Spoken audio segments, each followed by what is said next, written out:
welcome everybody to the June 13th Peak Harbor Fire Medic 1 Commissioners meeting. All those present, if you can rise and join me. I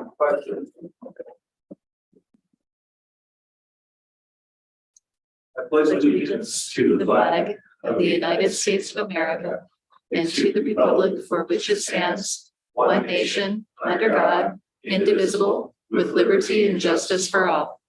Thank you.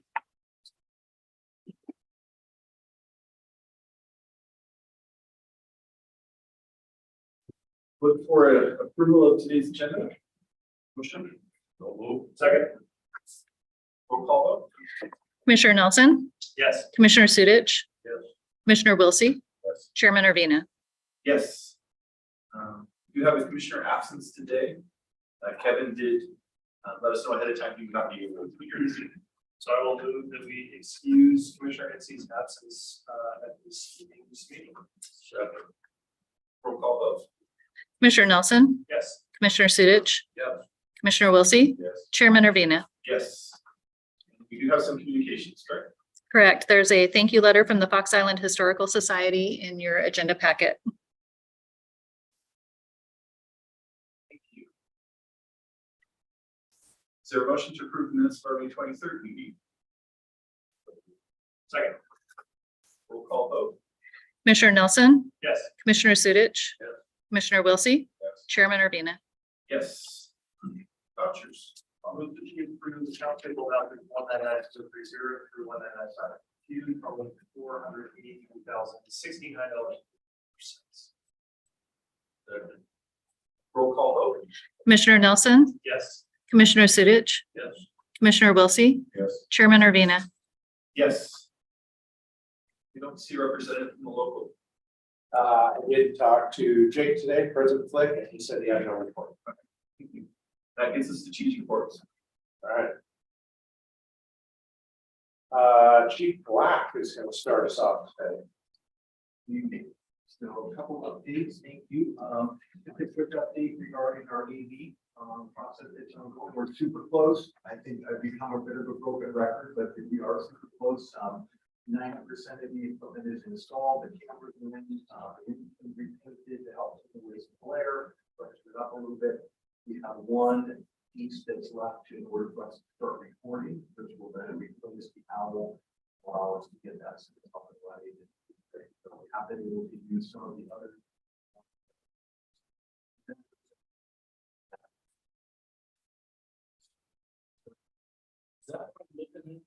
Yes. I wasn't sure if I lost my mind or something. I was staring at that saying, I don't remember that being there. That one as well. So there's no hiding anymore. So we're getting close. That's like a big one. Big one. Secondly, I just want to let you know that we have completed our WS on the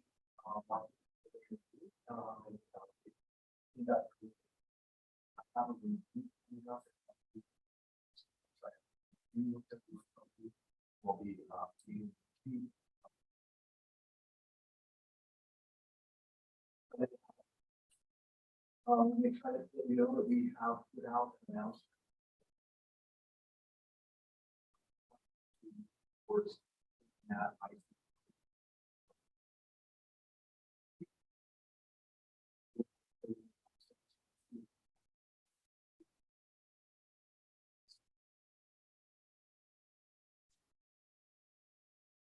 Lastly, just a quick update, we have SCBAs to be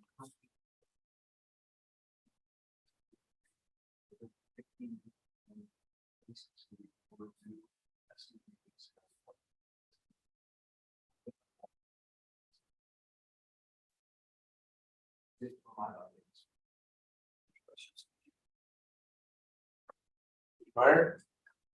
Good evening. I just want to update you on a couple things. Right now, this week, we're doing the driver operator process. We are doing, we have a couple of components that we have an interview, we have KSAs, and we also have peer review. And then they also have to do a physical component demonstrate. So that's going on. We have over 35 applicants for that position. So that's, we're doing that all during this week. Also too, one of the things that we are doing is updating our response packages. This is something that we've been talking about for a while. Lisa Schroeder and I met with FireCom last week and presented our package. And then they also came back and put it in their speak, and then we just approved that. They're going to be working on that. They're going to be working with updating the CAD, then they test some of the components before it goes live. So we're reducing some of our packages and also right-sizing some of our packages. And this is also in an effort to keep some of our units in service. And one of the byproducts of that is also to rely less on our mutual aid partners. Also too, part of the fire company, we're going to be going back to priority dispatching back like in 2010, 2011. We heard over the radio they would prioritize calls utilizing Alpha, Bravo, Charlie, Delta, Echo. With Alpha grade being the lowest acuity, with Echo being a cardiac arrest or a structure fire. So they're going to be implementing that. That will be in the goal right now is August 1st of this year. So that's what we're going for. So if you're listening to a radio or you're looking at a dispatch, you hear an Alpha response or a Charlie response, that's the changes that are happening. If you have any questions about that offline, I'm more than happy to walk through that and show you the differences. So those are just some changes that are happening with FireCom, and they've been great working with us, especially updating our response packages. And then also just planning for the 4th of July weekend, we are putting some extra staffing on the 3rd and the 4th. We'll be attempting to staff additional units during the bird period, which is basically from noon to midnight. And if we get busy, we may extend that extra staffing to support potential some of the busyness that we have historically had on 4th of July. So unless there's any other questions, that's the end of my report. The only question I had is, we talked previously about difficulty in response time data and how it's like one big bucket, whether it's not emergent or emergent. Will that change that you described help us differentiate or break that out more and say, okay, our response to like emergent calls, our response time is this, and not emergent calls, it's this. Yeah, so a couple different things. There's on the dispatch side of the FireCom, but also on the back side of the reporting. So what we've done is we made a close call rule in PSO. Now the crews have to check. They have 4 options: urgent, downgraded, or upgraded, or routine. Okay, and so we can now pull data from ESO or from the CAD or from Intera, but those are the 3 big programs that we currently use, and look at emergent data. So that's helping us out. Yeah, great. Thank you. Booth? Right.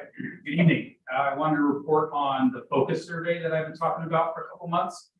It's a tool that we implemented to help us evaluate our safety culture. It's been completed during the month of May. 85% of all the eligible members took part, which is probably a number a little bit higher than I expected. I'm pretty excited about that. Right now, the results are back with Drexel University in Philadelphia, and they're compiling them for an initial report. And then there's an optional on-site workshop where they'll help me understand it better and then come up with some tools to try to move the needle on whatever the results show. So I'm excited about that process continuing to move forward. The LNI fire program is continuing. By the end of this month, I have 2 safety improvement plans to turn in, as well as a grant application for equipment to help reduce our exposure to both carcinogens and musculoskeletal injuries. I've got those in draft form out to the safety committee, and they're nearing completion, so I'll get those turned in on time, of course. 2 weekends ago, you guys, many of you, I'm sure, were part of the gig parade.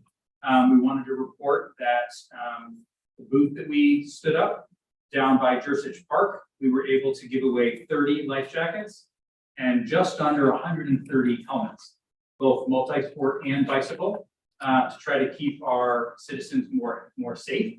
And all the interactions were very positive. We were well received. What we were doing was well received. I was down there for most of the day and had a really good time. you did as well. Lastly, we want to let you know that myself, Chief Meyer, his AA Lisa Schroeder, and Division Chief Westcott all attended a workshop from Pierce County DEM today on alerting and notification, specifically going over the PC alert program, as well as better understanding the nuances of how to request an alert, what information is required, some of the nuances of how to do evacuations, those types of things. So it was a great workshop. We're looking forward to continuing our partnership with Pierce County DEM. And that's it. Stand for questions.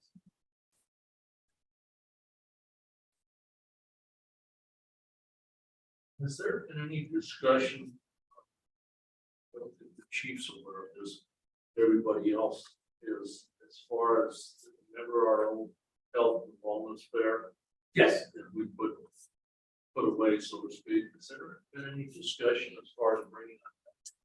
If you're referring to the benefits fair that was co-hosted by the, no. Okay, because that occurred earlier this year. Well, I'm talking about when we had the whole, Oh, I know what you're talking about. where we had doctors here, we had Right. dentists here, we had Yeah, vision specialists, cholesterol. I mean, right. there was a good reason to do away with it. The reason I'm asking that is the community is funding us pretty good. Right. When we did away with that, it was questioned. Yeah. We'll be, no, it's a great point. I actually had forgotten that we used to do that. I will make a point of bringing that to command staff one of these coming Mondays, and we can discuss it and discuss the pros and cons of bringing back a citizen-centric fair like that. And I wasn't talking down to you, it just predates. Yeah. I get involved in all that purposes. Yeah. Yeah. Yeah, they were the ones that staffed it up. We just kind of provided logistical, yeah, parking support that. Yep. Yeah, you bet. Chief Oldenburg. All right, good evening, commissioners. I'd like to start with just a little bit of a update in the finance area. So we did start our annual state audit last week. Crystal had a kickoff meeting with the state auditor's office, and so we are underway. I think we may be actually first in line. Somebody raised their hand and said they want to go first, so here we are. And it's actually good for us in a lot of reasons, because we will potentially be able to have our results back when we do some bond reporting and things like that at the end of the year. So there is a little bit of method to the madness, but that's working out well. And so we're deep into that right now. Crystal has already sent the first batch of documents, or is preparing that for tomorrow. And then we'll have some, they did advise us there'll be some on-site visits this year, which haven't been done in the recent past. So we're happily underway with that. Also today, we had a meeting this afternoon with Northwest Municipal Advisors. If you remember, that's the group that helped us through the bond. We are now into our first opportunity to report at the federal government level of all of our bond requirements. And so we're walking through that with Northwest Municipal Advisors to get some direction and guidance on that. So it's our first time doing that. From the payroll and benefits side, we've been working recently a lot with PFML and some of the negotiations that have taken place. So we have learned a lot, and I think that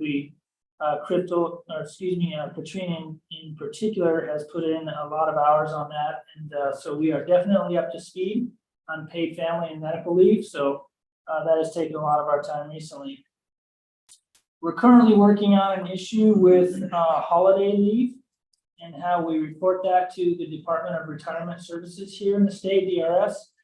And we may have some potentially ambiguous contract language in the bargaining agreement. So we may need to clean that up. So we may be coming to the commissioners after we meet with the local to try to sort that out and walk through and make sure that everybody is doing what we need to do in regards to reporting that to DRS. Washington State Cares starts July 1st. The long-term care stuff was put on hold for a little bit, but those premiums are going to be starting here July 1st, so that'll be new for us as well. From the HR side, as was mentioned by Todd and Jason, Janelle, our HR manager, is very involved in the promotional processes and the new driver operator program. So she got the opportunity to jump right into those things as a newly hired employee here. And Todd and Jason have both been helping her rewriting job descriptions and administering and helping through the promotional process. So she's deeply involved in all of those things right now. From the administrative side, as you are aware, we brought the asset management policy before the board here recently. We've written and updated a number of other policies and procedures that in regards to like photographs and images and audio recordings, how we take those, store those, retain those, delete those types of things. We also are working on an overall records retention and records management policy and procedure update. Some of those documents and the retention stuff, we didn't quite have everything in writing that we need. And myself being designated as the privacy and retention officer by the state, we are actively putting those in place. So we're moving forward with that. And we also have some public information procedure and a social media procedure that we're rewriting and implementing for the organization. So those are just a number of the policies and procedures that we're making sure everything's lined up and up to date. Some things are out there, but they may have been a little bit confused. So we're just kind of checking on those. That's all I have for an update from my division. I'll have questions. All right. Just FYI, I have 10 parks. I'm on the steering committee. I think I told you that before. I have it's a long meeting. It's on Thursday the 15th and next Monday the 26th. I did participate in the gig parade. Chief UC and I had a lot of fun and leading the parade, and then we judged it at the end and stuck around for 2 days. I went to that, talked to a lot of people. Today I kicked off our audit with a meeting with the auditor on a risk assessment interview. I think they need to interview the commissioner next, or if they have it On Friday. Friday. All right. I attended the Washington State Fire Chiefs meeting and was elected to the board for the state fire chiefs at that meeting. So I will be a little more involved in the state chiefs in the near future. Let's see. To go along with your question, Commissioner Nelson, I'm also on a subcommittee for the Pierce County Fire Chiefs. One of the questions, as Chief Parkinson, Moreau, and I, we're trying to narrow our data that we get from South Sound 911. There's a national standard on times, right? There's call answering, how long, ring, ring, ring. How long does it take to say South Sound 911? And we're trying to get accurate data from them. Then South Sound 911 to ring our bells is called processing time. And we haven't had good, accurate data from South Sound 911. So we, as a subcommittee, are working with them to try and get some reports on those things. The things that are outside of our control, there's nothing we can do about it, but we want good, accurate reporting so that we know if we're only responding in 3 to 5 minutes, but they say, what took you so long? Was it did South Sound 911 in 10 minutes? Was it 1 minute? So we, at the Pierce County Fire Chiefs, are working with them to get that accurate data, and they've been great partners in this. But we are working on cleaning that up. Also, nothing really new to report, but our project with South Kitsap CAD is moving along, and the operation chiefs are working on how we will dispatch together in the near future. So we're hoping to have that done by the end of the year and have it implemented so that we can respond better and quicker with our partners in South Kitsap. Department of Emergency Management made a request to South Sound 911 for $1.8 million to subsidize the 700 radio system, or it's probably not a good word, subsidize, but I was in it. I tell you about this because I was in a sticky wicket. I'm on the PSCOC committee and then also on the Pierce County Fire Chiefs, where we had a discussion about what should we do with this. I didn't think it was an appropriate request. I didn't think there was no reasoning behind it. It didn't have any reason of working towards one system. It was just, can I have $1.8 million? But also, if they don't get it, they're gonna charge Gig Harbor Fire a lot more. So, although I think it was wrong, I don't think it was the right request. I don't think there was any data behind it. I don't think that, at the same time, if it's not approved, DEM is saying they're gonna, up our subscriber fee by a significant amount. So I was stuck in a difficult position. But PSCOC did unanimously come out, against it, and that recommendation was, oh yeah, Tacoma and the sheriff's office at PCP. I wasn't there, so thank you. I had to read that in the notes. The Pierce County Fire Chiefs were leading into it. We all had a meeting before that so that we could speak with one voice. And so this is sticky on what to do, right? Whether it's the right thing to do or look out for our selfish interests, right? And so I was stuck between a rock and a hard place. But I will say that the reason I'm letting you know this is if DEM does raise our rates by a significant amount, I think we should take some steps with Pierce County Council and take it to the next level. I don't think this is the right way to do business. So more to come. We'll see what happens in South Sound 911. We'll see if they approve it. My guess is they're probably not going to by the county heads. I can count. I don't know what you think, Commissioner, but I highly doubt that it's going to get approved, but we'll see. But I want you to know that we may be in a sticky situation and may need to go to the county council over this. Got anything to add? Sure. There's a lot to talk Let me about. put a different hat on, but no, I won't. Yeah. It's accurate, and unfortunately, that's it's not to subsidize the 700 system, it's to subsidize the cost of the radio. So it's really, the impact is to the end users and not necessarily to the county. So. And I believe the county should plan for this. To me, it's a money grab.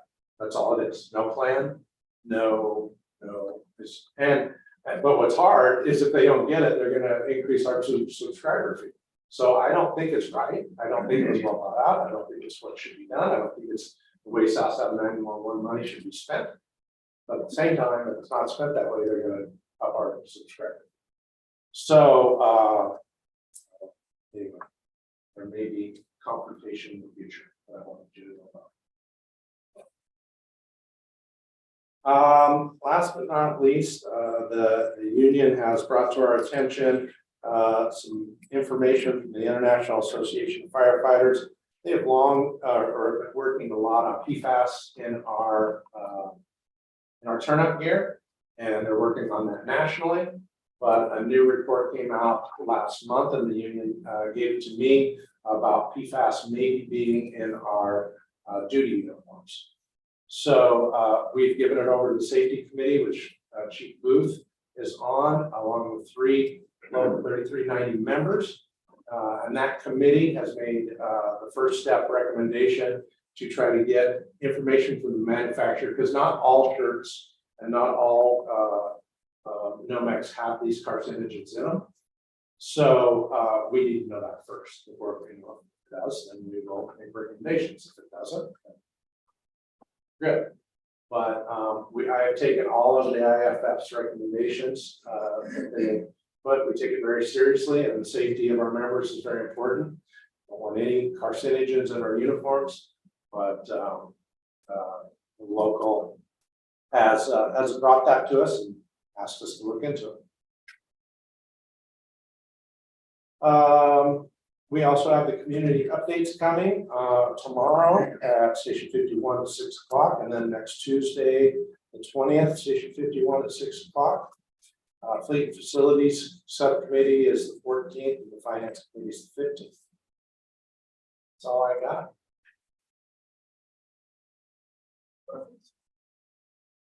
Thank you, Chief. Any standing committee reports? as chief spoke, the negotiations committee met with local 3390 a couple of times. Come to agreement, so. Mediation most likely.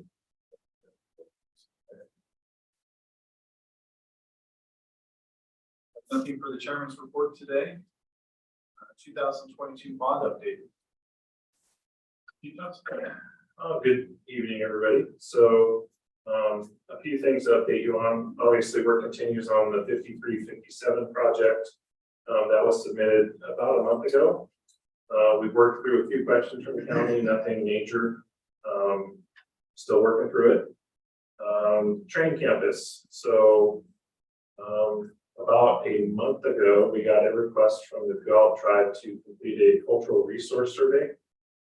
Basically, we have some Native American grounds around us, and they felt that the grounds were within the area that something could be found. So we reached out, we found a company that completes the cultural resource surveys on the training grounds, and it's the initial findings is that they had none. So they come out, they take some dirt and go back and go through it. They found no artifacts. The second part of the report is completing a history of the area, those things, and we expect that report to be complete by the end of the month back to us. Our goal was to submit plans to Pierce County for the training campus by July 1st. We submitted them last week. Last Tuesday, everything got turned in to the county. No questions yet from them, so just waiting for those initial questions. For the training campus, continue to complete the work for the water service extension agreement with the city of Gig Harbor. So what that'll do is it will provide domestic water supply to the training campus and Station 58 because they sit on the same parcel. So in essence, it's been approved. We're just doing all the paperwork, and then it has to go through city council and go from there. But it's not holding anything up at this point. Station 51 rebuild. So an announcement went out to members of the district looking for interest in essence, a station design committee for a better term. So we have a conceptual design from the capital facilities plan. Basically, the committee is going to look at that, make sure we've included all of those things. Myself, Chief Doan, two lieutenants, 2 firefighters, just to make that initial look at it and go from there. So design time for Station 51 is right about a year, and we're actually right on the right timeline. If we follow the estimated timeline that came out last year with the capital facilities plan, it's 7/1/24. So right on schedule. Any questions? Okay, end of report. Thank you.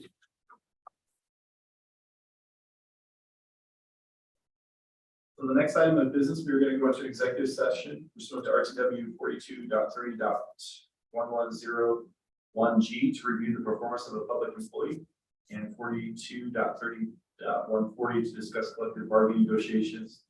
We'll start with 30 minutes and we'll return at 5:58. Thank you. Chief Black, what do you say?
think I do.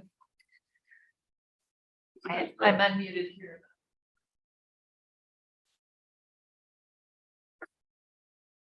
Tom, can you hear us? I can. Yes.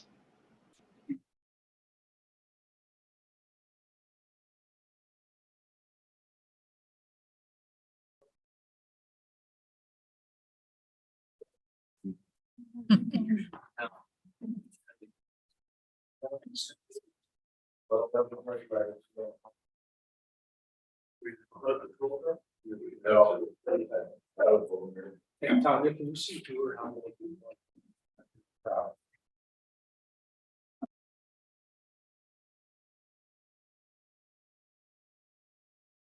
Muted for that.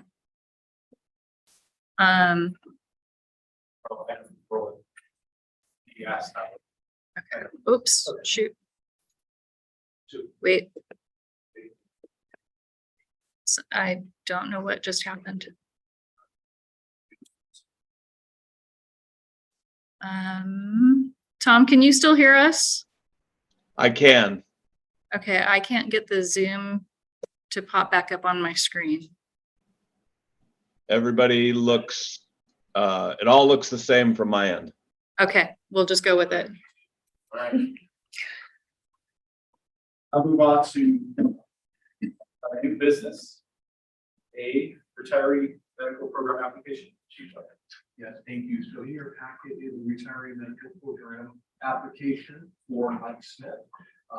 Mike has retired from the department as of 5/31/23, and so he has put in for the application. This is a little bit out of line from the normal timing of that, but due to Mike's current medical situation, he has put in there to ask for that. And we've spoken of that as command staff, and we're in support of that, and would like to ask the board to support his application.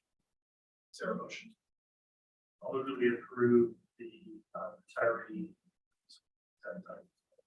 medical program application to participate in program from Michael Smith dated May 18th, 2023. It's on June 5th. Is there a second? Second. Roll call vote. Commissioner Nelson, Yes. Commissioner Sudich, Yes. Commissioner Wilsey, Yes. Chairman Urbina. Yes. That brings to item B. Contract. Chief Johnson. Well, good evening again. So included in your packet this week, more of an informational thing for you is a contract from Reinsberg Miller, standard document for agreement between us, the owner, and the architect for the Station 51 design. Included in the contract are the normal things, the schematic design, the design development, completing all the construction documents, working through the bidding process, construction administration, and then completion of the project. It's been reviewed by legal, so we sent it to Quinn and came back with no recommended changes. The total of $1,642,423 is what was in the original capital facilities plan from March 9th, 22.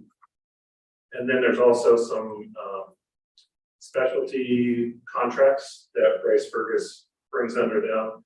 All the same that we've worked through with the other projects. It's the civil and landscaping and survey, a cost estimation, and then some hazmat determination.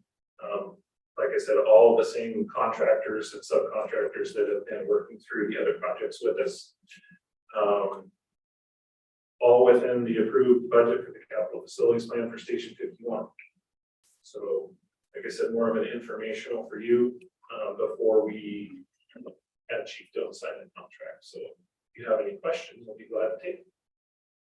Any questions? Don't believe this requires any action on our part. And,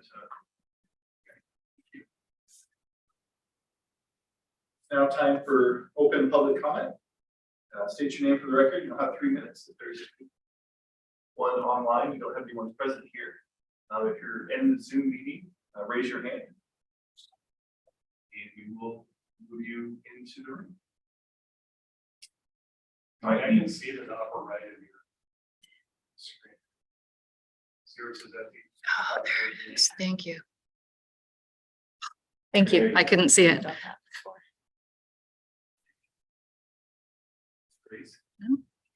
Okay. Move on to good of the order. Any good of the order? Seeing none.